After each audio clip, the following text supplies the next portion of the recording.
Бисмиллах деп бүгін сіздермен осындай әп-әдемі самсаның рецептісімен бөліспекшімін қыздар. Бұл самсаны жемеген адам точно арманда. Самсаларыңыз осындай қытырлақ әрі жұмсақ болып шығады. Егер үйлеріңізде үлкен кісілер болса, сіздерге рахметін айта отырып жеп алады. Қамырлары осындай қатпар болып шығады. Дәл осы рецептпен жасап көріңіздер, өкінбейсіздер. Ол үшін алдымен ыдысымызға жылы сүтті, артынан жылы суды құямыз. Міндетті түрде жылы болсын қыздар, қатты ыстық болуға болмайды. Одан соң тұзды саламыз. Тұздан кейін ашытқымызды, яғни дрожжи саламыз. Ұнымызды салып қамыр илейміз. Мен рецептісін описаниеге жазып қалдырамын қыздар. Дәл сол рецептпен жасасаңыздар, осындай кереметтей қамыр болады.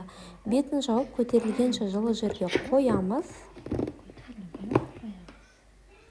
Көтерілгеннен соң қамырымызды теңдей екі бөлікке бөліп аламыз. Таразымен өлшеп бөлсеңіздер де болады. Мен осындай екі бөлікке бөліп алдым. Еттің қамыры сияқты жайылмайды қыздар, бірақ ұн сеуіп әдемілеп жұқалап жайып алуларыңызға болады. Ашымаған қамырды осы уақытқа дейін жайып көрмеген болсаңыздар, міндетті түрде дәл осы рецептпен жайып самса, қаттама жасап көріңіздер, күшті болып шығады. Осылай жайып болғаннан соң арасына сармайды ертіп жақсаңыздар болады қыздар. Мен сармайдың орнына тоңмай мен ағмайды 50-50 етіп араластырып осылай жағып шықтым. Қатты жұқалап емес майды, қатты көп емес, шылқытып емес, орташалау етіп жайыңыздар. Ал маргарин немесе сармай қолдансаңыздар, 300 грамм сармайды теңдей екі бөлікке бөліп алыңыздар.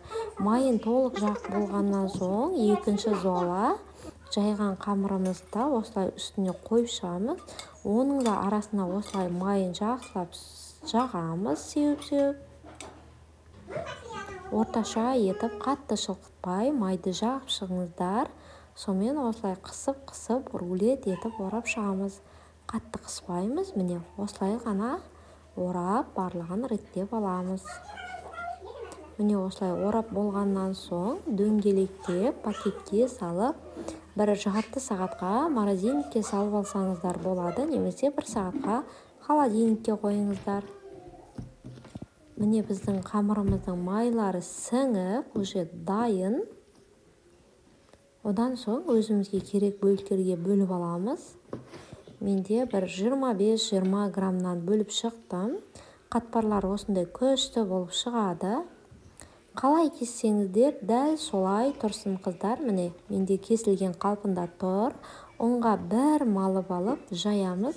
Жайған кезде де қыздар, мән беріңіздер, ортасынан шетіне қарай тартап отырып жаямыз. Сол кезде сіздердің самсаларыңыздың қатпарлары өте әдемі болып көрінетін болады. Міне осылай жайып аламыз, ортадан шетке қарай тартамыз. Жаюға міндетті түрде қатты мән беріңіздер. Түйген кезде де егер осындай бокалға қойып түйсеңіздер, самсаларыңыз томпақ әрі әдемі көрінетін болады. Осылай салмасын саламыз. 3 бұрышты етіп түйіп аламыз. Міне осылай. Міне осындай топ-томпақ әп-әдемі самса болады. Тағы да бір рет жайылуын көрсетейін қыздар, сіздерге дәл қалай кессем солай. Ұнға бір малып алып, ортасынан шетіне қарай тарта отырып, осылай жайып аламыз. Сол кезде қатпарлары анық әрі әдемі көрінетін болады. Қыздар, егер видео ұнаса, каналыма жазылып, лайк басып, пікірлеріңіз қалдыруды ұмытпаңыздар. Алдағы уақытта сіздермен бұдан да керемет рецепттермен бөлісетін боламын. Сол үшін каналыма тіркеліп алуды ұмытпаңыздар. Осылай әдемі етіп қысып түйеміз, ашылып кетпеу үшін. Міне осылай. Міне осындай топ-томпақ әп-әдемі самса болады. Смазка үшін қыздар, мен тек жұмыртқаны қолдандым. Сүт ештеңе араластырмадым. Бір жұмыртқаны ғана осылай араластырып, бетіне жағып шықсаңыздар болады.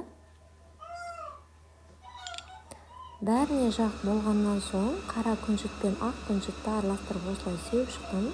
бұл маңызды емес, міндетті емес. Қалауларыңызға қарай сепсеңіздер де сеппесеңіздер де болады.